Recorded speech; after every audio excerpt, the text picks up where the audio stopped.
thanks to the giving hearts of you, our listeners. Our goal is to provide you with wisdom from God's Word to give you hope and help in life's hardest places. If you have a question you'd like to ask today, our phone lines are open. Call 1-800-229-3000. That number again is 1-800-229-3000. Now here's Steve. Hi there. Welcome to New Life Live. Dr. Dave Stoop and Dr. Jill Hubbard are joining me today. Hi, guys. You guys doing all right? Hello, Steve. Doing It's fine. a great day today. It is a great day. It's always a great day, and we always have the ability to mess it up. So let's don't do that today. Okay. And I want to mention something to you. We are so close. You could be part of our intimacy in marriage next month on February the 14th. You could go free. We've got people are doing the second episode of this documentary on it. You ought to call us at 1-800-NEW-LIFE and see if there's any way that you could do it. It's so transformational. Every Man's Battle is February 7th.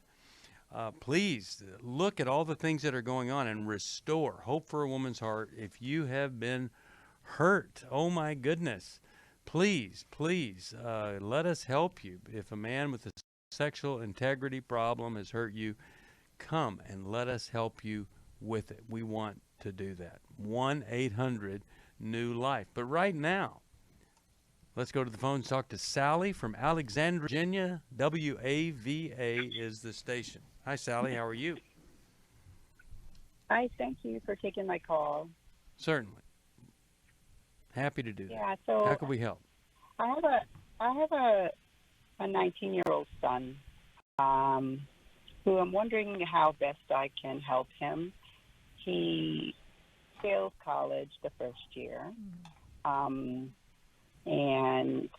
we put him in another school thinking he would do better, but he also failed the first semester, and he's just resistant to help, and he is not motivated to do anything. He graduated with a 3.8 from high school, but the transition from high school to college sort of never got off track. And I don't know, he's the youngest of 5 kids. His older siblings are high performers. One went to Wharton, the other is in medical profession, the other's in law. And so, I don't know if that is an issue, but I just want to know, how can I best come alongside him and help him find his own purpose? Mm-hmm. Okay, so is there anything that you've identified? It's hard to admit to, but you identify, this is new here. Like he started using drugs, or he's into gambling, or there's a girlfriend that's destructive. Is there anything like that you've discovered? No. He likes to stay at home. He doesn't have a girlfriend. He doesn't have too many friends. During his first year in college, he reached out to his parents more than he looked for support at school. He doesn't drink. He doesn't smoke. He doesn't, he likes sports, so he's always, on the internet looking at sports and their teams and basketball, and he can be a sportscaster if they would give him a job. But I think the more he stays out of school or work or volunteering, he gets more insecure that he can't. It's just like he gets more anxious that and is there not where he needs to be. Yeah. Is there a thought that he is incapacitated due to both anxiety and maybe depression? Anybody looking at that? Yeah. So I am. Well, we'll talk about it right after this, and we'll hear from Dave and Jill. You're listening to New Life Live. I feel blessed to have had this opportunity for my needs to be met, connecting with other women who are fighting the same fight, hoping for healthy marriages and growing closer to the Lord on their journey. My name is Shelly Martinkus, and I want to personally invite you to the Restore Workshop. If you have been affected by betrayal, it might be that your husband has been looking at pornography. It might be an emotional, a physical affair. I would love for you to come join us. I feel encouraged and hopeful that even in my struggle, I am enough. You will leave with hope, with a community of sisters ready to support you, and you will also leave with tools to move you forward on this journey. Through the sharing in our small group, I realize that I am not alone. Please don't hesitate. Pick up the phone, call 1-800-NEW-LIFE. I would love to see you there. The Restore Workshop is coming to Southern California February 28th to March the 1st. Call 1-800-NEW-LIFE to find out more. That's 1-800-639-5433 or online at newlife.com.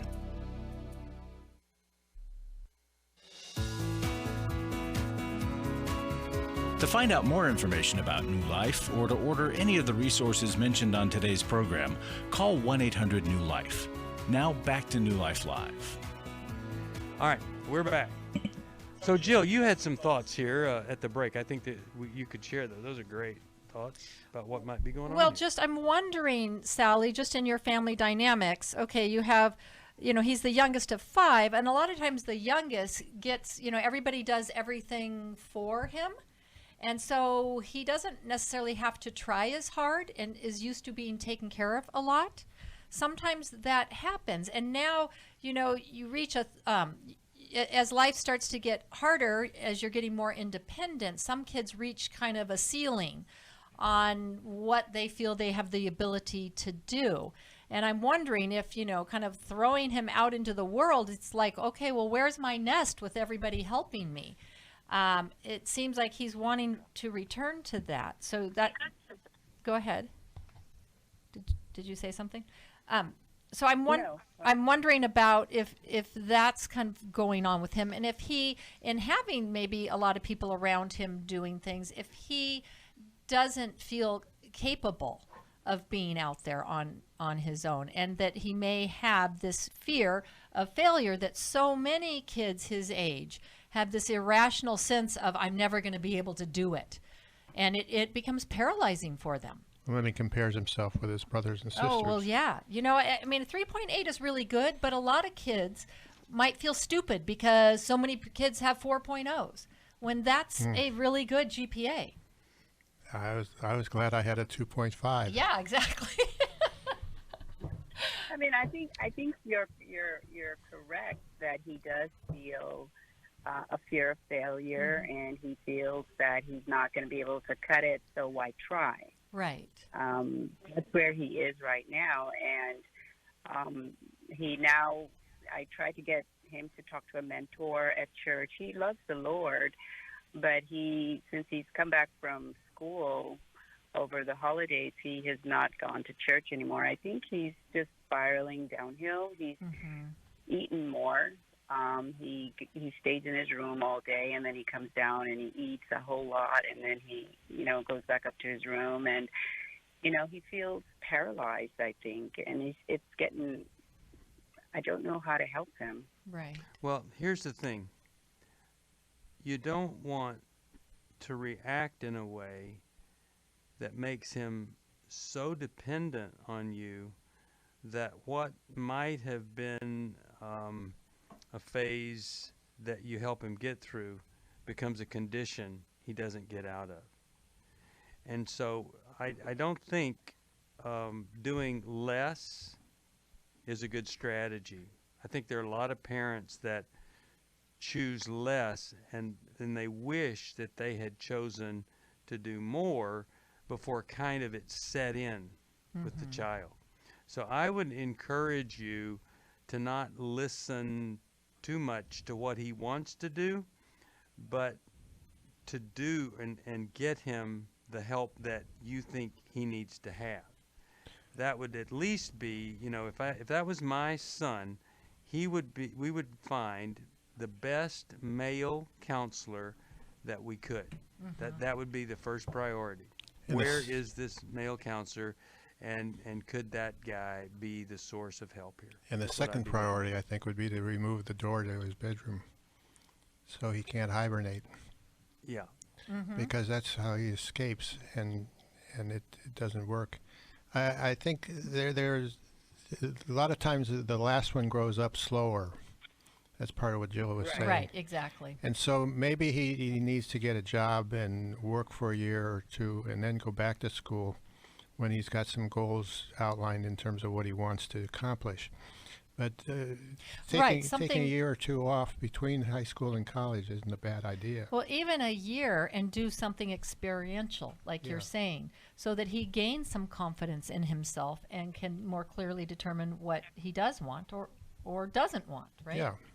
Yeah, and I think this is really important for everybody to hear. There are options. One option is you go and you get a job. Another option is you do an alternate type of study to learn a skill. But the option of you're in your room day after day, you don't go to church, I pay for you to live here, we're not taking that option. We're finished with it. It hasn't helped. You're not getting better. That's the option that's a killer for life. And you don't want to feed into that. And it seems like, well, you know, I'm just going to let him do this for a little while. I'd get out of that option as fast as I possibly could. That's the biggest favor that you could do for him, is not let him think this is okay. And whether he's depressed or anxious, or just not wanting to do anything, having somebody else that he's accountable to will really help that, other than you guys. You know, that's where, like, having a job, because you have to rise to it. And any movement at all helps with depression.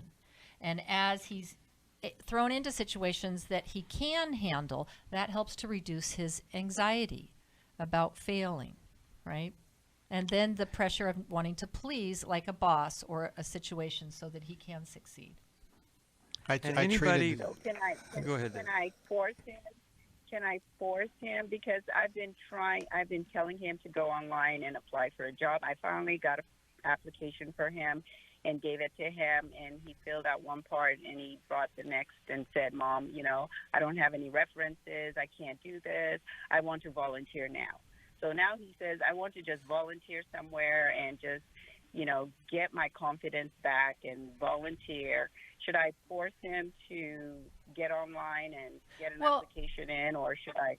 Well, let's. How about, instead of using the word force, let's come alongside him, because he's getting stuck with every little obstacle. So that's where depression causes perseveration, and it's hard to get past. So it's like, oh, well, let me look at that. Oh, well, here's some reference ideas, and help him fill out the parts where he feels stuck, right? And then it's like, okay, can you do the next part, right? Because with depression, it's hard to complete tasks. The other thing is, I would say that volunteering isn't a bad option. No. It gets him moving and connecting, and you'd really, I mean, anybody that's having a problem with depression that isn't at least doing some walking 20 minutes a day, or some more intense exercise 10 minutes a day, at least that, you're really hurting yourself. So if you can get him into volunteering where there's some, you know, even as a dog walker or whatever, go work at the Humane Society, it's not the worst thing. The worst thing is enabling him to lay up in his room. And so if, you know, he needs to be getting up and going and meeting people and getting that volunteer thing going immediately. That's not a horrible thing. And then maybe in the process, he'll discover that, you know, here's a place where I can get some work and actually earn some money. Okay? I'm glad that you called. Take Your Life Back is coming your way. And let me see if I can send you Every Young Man, God's Man. I hope that I can, and that would be a blessing to him. All right, let's go to Adriana, Boise, Idaho. KBXL is the station. How are you? I am fine, and it's Adriana. Adriana, how are you? How could we help today? What's going on? Well, I have a step-grandson that my daughter ended up divorcing his dad. And he's been in and out of our lives. We were probably the most stable in his life besides my daughter. Yeah. And anyways, it started around 5, where he molested my granddaughter when she was 2, twice. And my daughter ended up leaving and getting divorced, taking her son and my granddaughter and my grandson and divorcing. And then they were with their dad, and he was terribly into heroin and pills and stuff. So my grandson's real mother finally got custody of both the boys. And he's 11 now. He's already molested his other sister, and he's molested 5 other girls. Oh, wow. And he's molested his other sister for 6 months. Okay, so why So why isn't he in under the care of the juvenile justice system? because no one's doing anything about it, even though we have everything's been documented. CFS been called. CFS was called when he was 5. They didn't do anything. We live in Idaho where counseling is not great, and no one is helping any of us to get him help before he ends up in prison for the rest of his life. And who is in charge of him and right it's now? frustrating. Who's in charge of him right now? Okay, so his mom gave his paternal grandparents temporary custody, but they can't take it anymore because not only does he has behavioral problems, he is a habitual liar, he acts out, he's just really hard. I mean, the police are called into the school, they escort him home, his grandfather has to sit in class with him, and the mom doesn't want him because all right, so I think we get daughter. but it really doesn't make sense at all. It's such a horrible situation, and no child should ever be alone with him. Jill, let's start with you. What is in a situation like this? What can be done? Well, I think you have to make more and more noise. You know, like I would be calling Child Protective Services. We do every day. Okay. And the police. Okay. And they're just saying, well, you have to. What do they say? They're saying, well, you have to. They said that we have to keep paperwork and have video of how he's acting, and for us to write everything down for 5 to 6 months, and then they'll investigate it. And we're like, you know what? Are you okay? Wow. Are you telling me that they understand that he's molesting little girls, and that's their response? Yeah. It just does not make any sense. Molesting a girl at school. And do any of these parents of these girls press charges? Well, I don't know about the girl from school. The school called the other grandparents, and they had to come and get him, and now his grandfather has to be at school with him. And the police were there because there's always a police officer at school now, and you know how there's always one at every school. Right. And no charges, and we have tried everything, and it's like we live in a backward state, because I know. Well, the trend is going in this direction, though, Adriana, where they're allowed to do less and less with kids at school and in the classroom, and it's putting everybody at risk. So that is the trend, unfortunately. Yeah, but what about us? Like, I called them when he was 5 and molested my granddaughter. Mm-hmm. My daughter called, and they still didn't do anything about it. So I think he needs to be in some kind of treatment. A facility. Right. He needs to be in some type of treatment for kids with severe behavioral disturbance issues. Correct. A therapeutic boarding school. Yes, yes. Something like that. Maybe we can help you find something somewhere where that's possible. Yeah, he needs to be in a very structured environment I think one of the things you might do that you may have already done it is to get after the legislators and saying something about your predicament. We've already written them. Wow. Okay. We did. Good for you. We've been writing them since he was 5. Okay. All right. Well, Now the other grandparents are. Let's see if we have some kind of counselor in that area maybe that could give us some insight on any avenue that might protect these other kids, and get some help for him.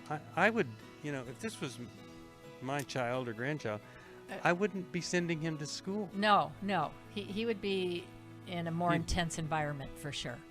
Yeah, right?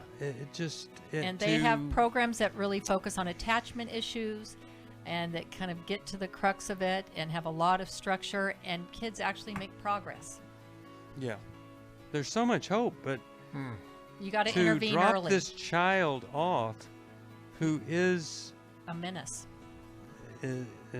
just actively hurting other kids. Horrible. My wife had found me out and came home one weekend. She had revealed my secret. The only reason I was sorry at that time is because I had been caught. I had had the Every Man's Battle book for years and pulled that book out that weekend and found the phone number on the back and called it, and then a week later I was at Every Man's Battle. It really gave me the start I needed for my recovery. I never had had that opportunity to sit down with guys I didn't even know and totally open up. The good thing was I was opening up to guys I didn't even know. So why did I care? Just lay it all out on the table. I have nothing to lose. You need to check it out. At least go online, check out what it's about, and take the chance and go do it. If you're struggling, call us. There are people on the other end of the line who want to hear from you, who want to help you. We don't want you to go on struggling, but you got to take that first step. Just give us a call. It's 1-800-639-5433. It's 1-800-NEW-LIFE. I was really living a very anxiety-filled life. I turned on New Life, and the topic that day was about anxiety. And just by listening, I got relief. You can help New Life stay in the air by joining Club New Life today. When you sign up to support us monthly through Club New Life, we'll send you a set of 4 devotionals, 100 Days of Character, Peace, Prayer, and the newly released 100 Days of Healing. Plus, there are ongoing benefits like access to the Club New Life video library, the monthly Club New Life CD or download, quarterly resources, free shipping on purchased resources, and discounts on workshops. I did go to Take Your Life Back. That's been immensely helpful to me. That's why I continue to support the ministry with the hope that not only am I helping my own situation, that I'm helping others as well. Support Club New Life, and together we can help hurting people find help and hope in life's hardest places. Call 1-800-639-5433 to join Club New Life today.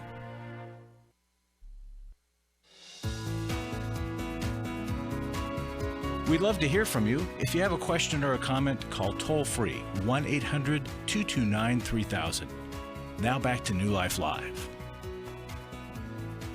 Well, I got to tell you, that is just depressing to see that a problem that serious just can't have an intervention by the state, by the county, by the city, something. Just horrible, horrible. All right, well, we'll pray for him. And we'll see if we offer can some find referrals. some kind of it. Yeah. Oh my goodness. Rough. Okay, let's go to Renee, Elmont, New York. Renee, how are you? What's going on in your life today? I'm doing great. How are you today? Thank you for taking Good. the call. Okay.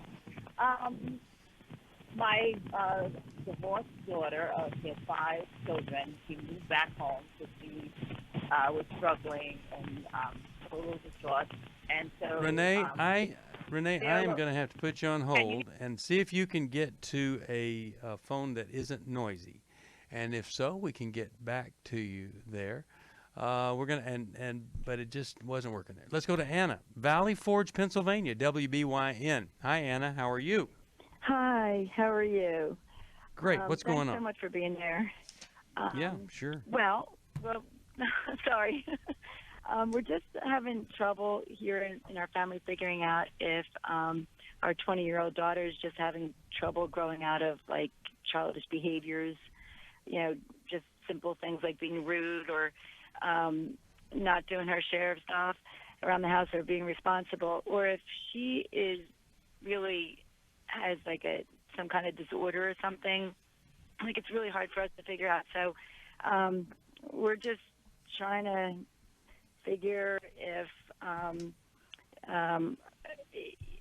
don't know, like what to do with her behavioral issues that upset the house and upset the peace and the Well, balance. tell us something that she's done. Tell us something that she's done that. And is she is living at upsetting. home or yeah, she's away at living home school? with us. Okay.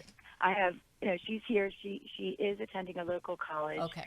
She is in the house with my husband, myself, and her younger sister, around 18, and her older sister, who's 27, and her two brothers have gone off to be married or have a job elsewhere. So this has been going on for many years, that she kind of stands alone from the rest, as being kind of, I guess, causing friction, or Well, just tell us something that she's done.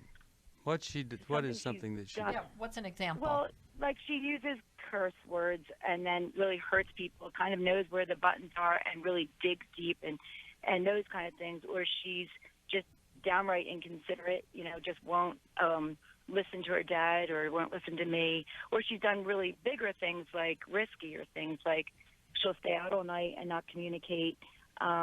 We have no idea where she is or what she's doing, and doesn't seem to care. And so there's some risky behaviors going on. There's some irresponsibility with her classes or things like that. But she carries such an even kind of she's so capable. For instance, she goes to classes, she's enrolled in school, she does work some hours during the week. She doesn't pay for a whole lot, but so it's just unclear. I mean, I can't figure out if we're just being stepped all over and we should be harder on her and kind of expect more, or if she's really got some issues, because we pay if we speak up and tell her stuff, and we pay if we don't, because then we have to do her share of whatever it is that she does. So is that clear? Well, it's really clear. I'm surprised that you're confused over whether or not it's okay for somebody that you have living with you and you pay for everything. Is it okay for them to cuss at you and make you pay a price if you say anything that isn't positive? Now, I think, having heard you talk, you are an intelligent woman, and I think you know that it is not okay. So, I think maybe the question you'd like us to answer is, how can we help her and not feel really uncomfortable in what we offer as a source of help? Because she needs help and you need help, but I don't think what you want is available. I think you're going to have to go through even more discomfort if you're going to change the course of her life. Working a little bit, but spitting in the face of the people that are helping you the most doesn't bode well for the future for her, right? Right. Mm-hmm. Yeah. You've got to up the ante with them, Anna, with her, and she's angry.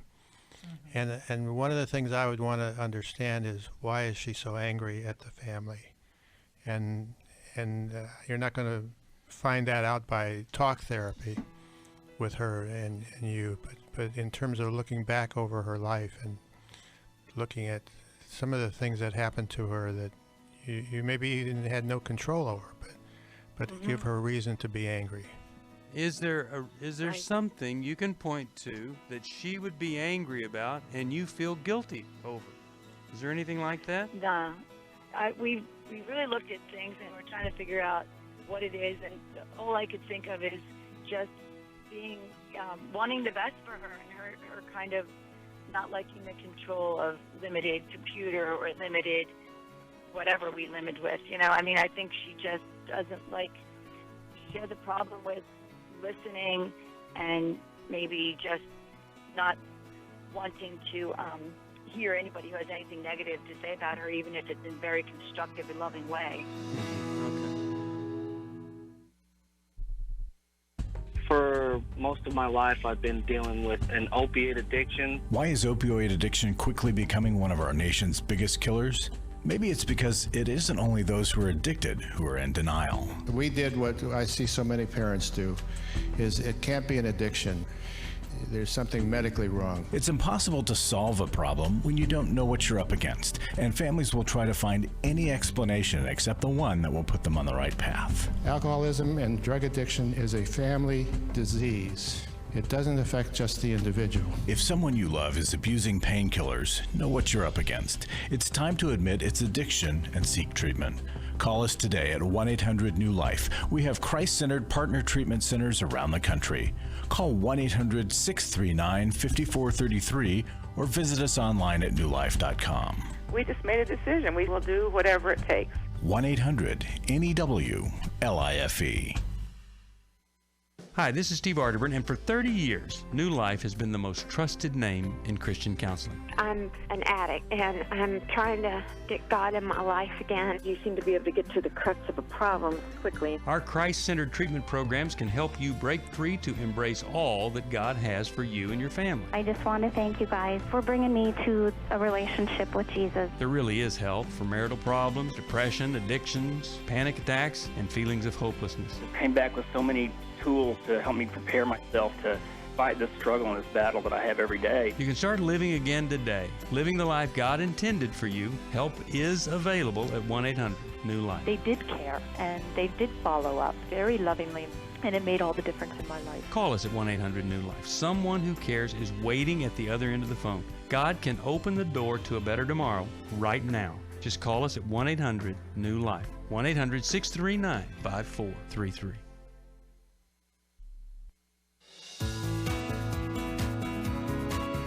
We're glad you joined us for New Life Live. To be a part of the program, call 1-800-229-3000. Now back to New Life Live. All right, Anna, 20-year-old daughter. This is just not unusual. We hear these things all the time. Living at home, angry, bitter, rude, cussing. Jill, what does she need to do to turn this thing around?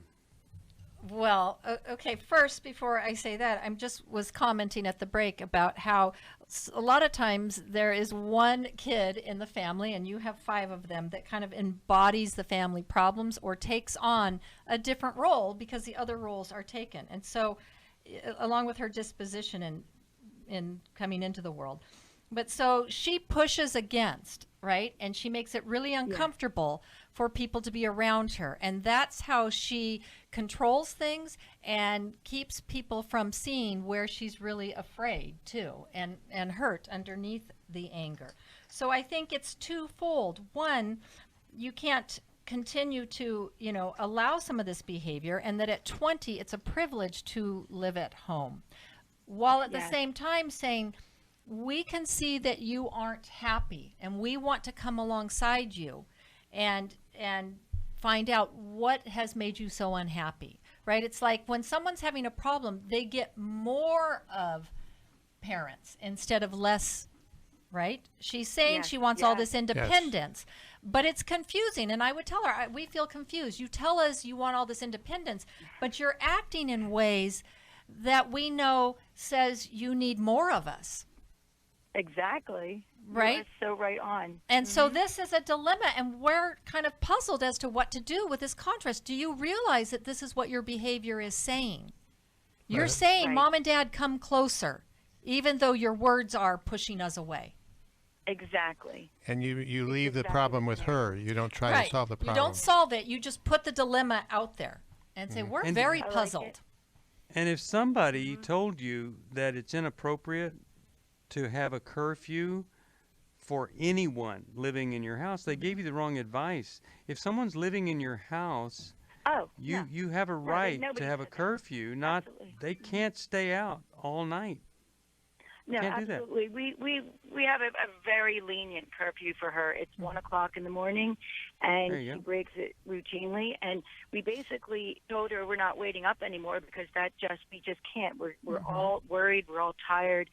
It's causing so much pain, and so we just said things like this: you have a cell phone that we pay for, but since you broke your curfew, you will pay for that cell phone now because you won't respond to us. When you get a text from us saying, listen, are you on your way? Or where are you?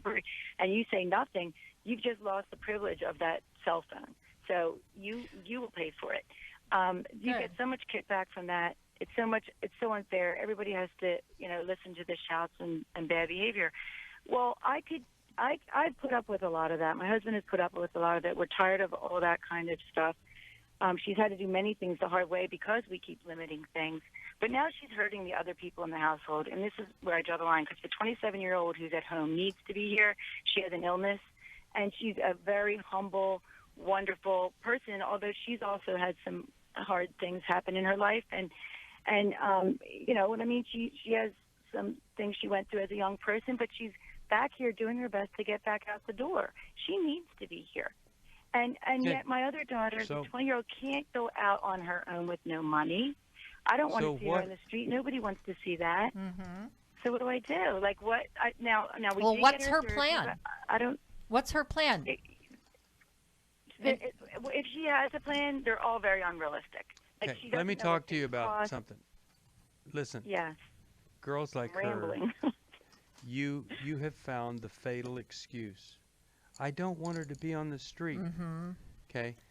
She won't be on the street. No. Okay. Kids don't. They go live with somebody else. Until they get go tired find of them. somebody to, and then that person kicks them out. And then they go live with somebody else. Okay. And then finally they come back to you and They're creative. they say we're ready. But listen. Okay. Every parent of a child like this has a fatal excuse that's preventing something good from happening. And so yours is, I can't put her out on the street. Okay. So now you're not going to put her out on the street, but you can change the locks. You can kick her out. If she doesn't abide by the rules, she needs to know there's a plan. You're not going to put up with this. And then she will go find another place to live, but she'll be back. She'll come back eventually because she'll run out of friends. But I've never met a parent who said this is it, and their child ended up living on the street when they're, Literally, yeah. you know, in a scenario like this. Yes, there are those that go live on the street, but this isn't the scenario that creates a street living person. Okay? Exactly. Yes. All right. Let me ask you the time frame, and then how patient do I be at this point? Because we came to a point where we actually told her to leave in August because we couldn't take it. And then we turned around and helped her get into school, and maybe just thought she needed a plan. She promised to go to therapy, which is part of the plan of staying. But now she's doing these things that are really causing havoc. So we're looking for, like, what's the deadline? What do we do? Do we give her a few more tries? No, the deadline is next week. You've given her a few more tries. Yeah, next week. This right? is what's Has she gonna gone happen to therapy? next week. Like, see, she keeps. Goes to therapy. She does? I paid for it, except yes, but I don't know how it's going, and I don't. I know the group that she goes to, and I've had much confidence with them, but you know, we pay everything out of pocket, so it's expensive, and she's an intern. I trust she's very good, but I don't trust that my daughter's leveling in the way that she should, and I'm not. She's sure not that getting she's better. picking up. She's not Right, getting she's not better. Getting better. Mm-hmm. Okay. But then my daughter starts paying for some of the therapy lessons, therapy sessions, which So which is you great, say to your but daughter, I don't know if here's she's what we're going to do. We've never done this before, but you can't live here as of next week if these things happen. And we really, really hope you don't try us on this, because we'd like you to stay here, and we'd like to give you some help. But this is you have to leave if you do these things. And that's going to start 7 days from now.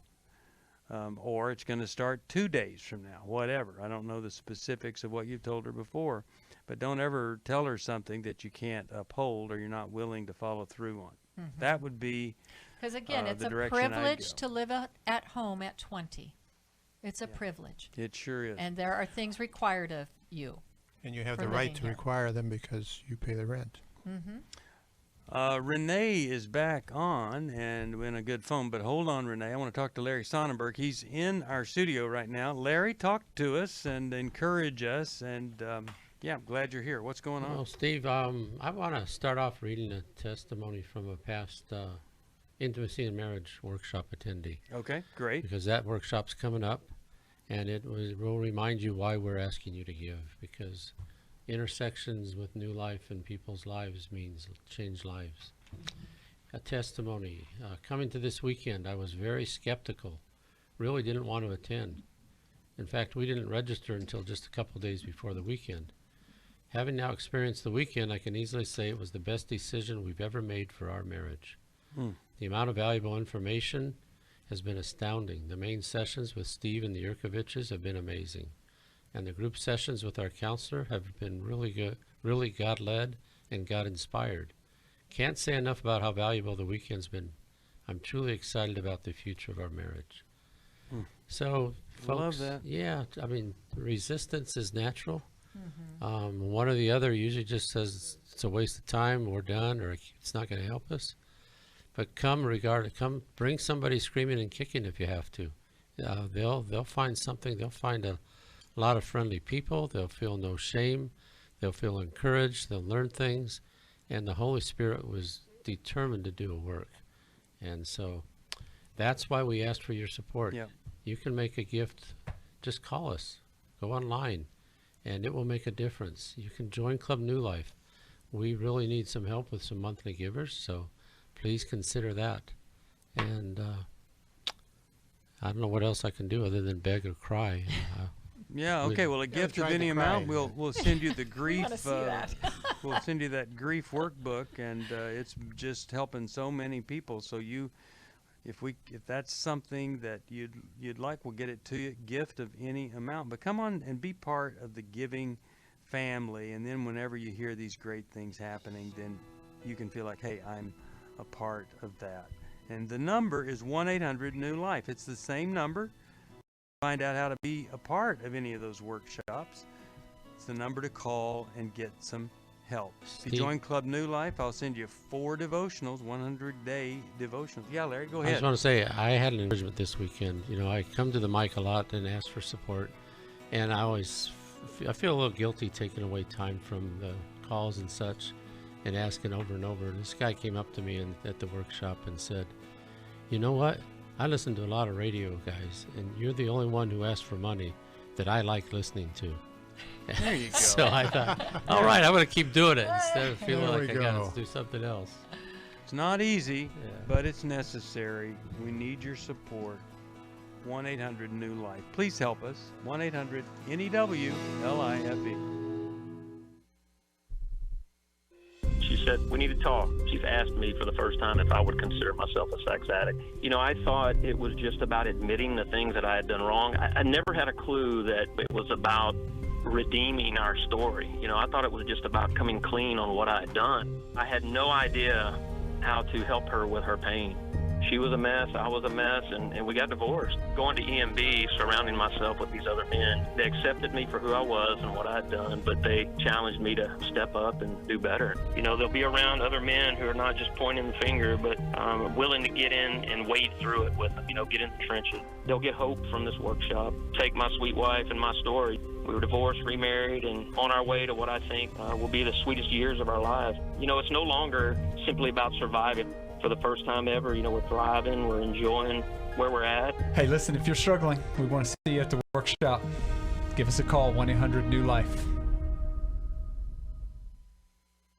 Hi, this is Steve Arterburn, and for 30 years, New Life has been the most trusted name in Christian counseling. Your ministry has saved my life. If you struggle with emotional hurt, family or marriage problems, the pit of depression, or the pain of addictions, we can help. I'm down 100 pounds now from what I was. You guys are awesome. You're a blessing to America. Our treatment programs provide clinically appropriate solutions from licensed professionals, all in a biblical framework. I have had problems with alcohol. I think God has ordained this place to be His. You don't have to be a prisoner of your pain. Help is available at 1-800-NEW-LIFE. She tells me that I'm a new man, and I feel like a new man. It worked for me, and it can work for them too. This time it is different. If you're ready to take the first step toward genuine spiritual and emotional healing, please call us today at 1-800-NEW-LIFE. God can open the door to a better tomorrow right now. Call 1-800-NEW-LIFE.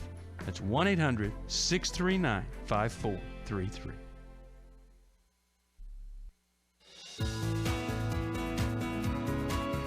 To find out more information about New Life or to order any of the resources mentioned on today's program, call 1-800-NEW-LIFE. Now back to New Life Live. We're back. Steve Arterburn here. I said we were going to talk to Renee. I think she's on a better phone now. Here she comes. Renee, Elmont, New York. How you doing? I'm doing great. How are you? Doing okay. Can you What's hear going me? on? How can we help you Great. today? You sound better.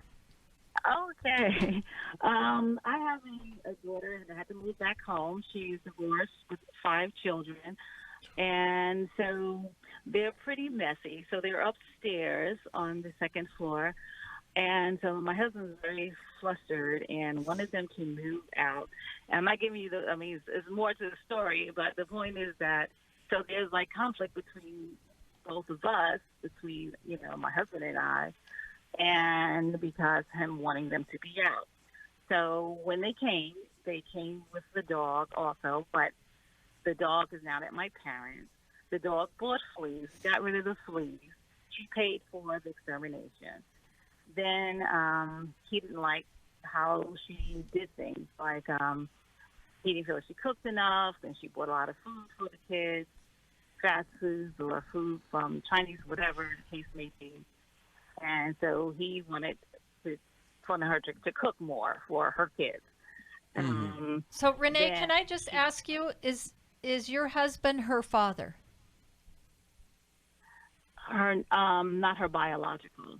Okay. Did he have a hand in raising her? Yes, he raised her from when she was 6. Okay. Okay. So he's taken on the role of dad. Okay. Yeah. Yeah. Okay. So, so he's been flustered by the scenario. So she does drink wine. So she brought a bottle of wine to the house, and he said, "We don't have wine in the house." So she stopped that. So she listened, and she didn't bring it into the house. Then she went out one day and didn't come back home until the next day. We addressed that. That was corrected. So anything that happens because her accustomed to living, she's a grown woman. I mean, she's 30 up to 36 years old. So whatever we addressed, she corrected, except for the cleaning. So they're messy. It's clothes all over the place upstairs. Because she works late, the kids have activities. They, Okay. have sports. Well, so they don't what's get the home question? late. What's the question for us or Jill? So You had the question is how do I live peaceably with him and her, and me not being, I was hurt by, I've gotten over it a little bit, but I was very hurt by him wanting her to be out, the kids out. So he would act very nice to the kids at times because of him being so annoyed with her. And how old is he? How old is your husband? 56. 56. Okay. So you guys are done raising your kids, Renee. And as we get older, we forget what it's like to have kids around, and we become less tolerant and more noise sensitive. And so it sounds like having a whole family move back in, and your daughter sounds like she's very responsive. She's not trying to disrespect, but 5 kids would be messy. 1 kid could be messy, right? Yeah. 5 kids and living together in the environment of a family, they may not purposely be trying to be rude or imposing, but just their presence alone sounds like he has gotten to a place where he's no longer used to that type of environment, nor does he want it. Is that correct? Correct. So there's some inflexibility on his part. When you guys allowed her to move in, you had forgotten what comes with that, and perhaps he needs to be reminded that they are not necessarily doing anything hurtful to you all. It's just what a family of 6 people looks like, right? And then perhaps you need to sit with your daughter and say, okay, we need to come up with a plan, because we had you come back here, but it wasn't a forever plan. Well, how long is it supposed to go on? Renee? I guess until she moved back to New York out from out west. So, of course, it's easier to live out west than to come back to New York. Mm-hmm. And so it's more expensive, out here.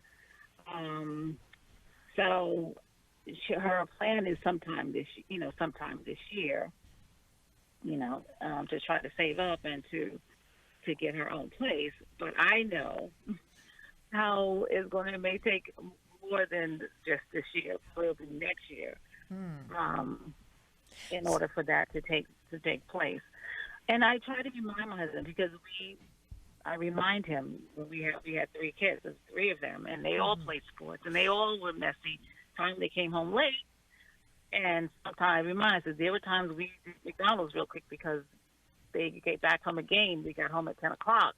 Okay, but I think one of the problems is that you guys aren't on the same page. It almost sounds like he's bothered by them being messy, but you're not. And I think that's correct. And he's bothered. Okay. And he's bothered that I'm not bothered. Yeah. So. Well, yeah, and so he wants you to care about his feelings at least, versus he's, not really in touch with whatever. So there's got to be some compromise here. Right. You can't have a perfectionistic home with all the kids, but maybe it can be better. And she can do some things to not trigger making a bad situation worse, such as come home, don't stay out all night. Let's be grateful you're here.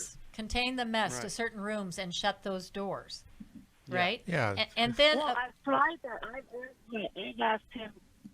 I've asked him not to go upstairs. I don't handle upstairs. I said, because if you go upstairs, you're going to be annoyed. So I said, there's no reason for him to go upstairs.